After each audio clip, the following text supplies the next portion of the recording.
बिस्मिल्लाहिर्रहमानिर्रहीम। अस्सलाम वालेकुम नाज़रीन। गोजरह में पुलिस वारदातों को कंट्रोल करने में बुरी तरह नाकाम हो चुकी है।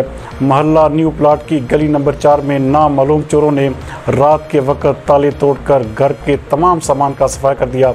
हमारे ब्यूरो चीफ जुल्फ़कार भट्टी के मुताबिक थाना सिटी की हदूद में नामालूम चोर नवाए गोजरह के managing editor Rana M.A. Jilani के छोटे भाई हाजी फजल रब्बानी के घर वाक़े महल्ला न्यू प्लाट गली नंबर 4 में नामालूम चोरों ने रात के वक्त घर के ताले तोड़कर तसल्ली से वारदात की और घर का मुकम्मल सफाया कर दिया। इस हवाले से फजल रब्बानी के अहले खाना का कहना था कि असी शादी ते गए सी। हाँ जी, महल्ले वाले सुबह देखिया ताले टुटे हुए ने, फिर सानू तलाह दी। असी आए हैं सब कुछ। हाँ जी, पैसे सी साढ़े 70,000 रुपया, दो तोले जेवर, 3 घड़ियाँ। हाँ जी, दो मोबाइल।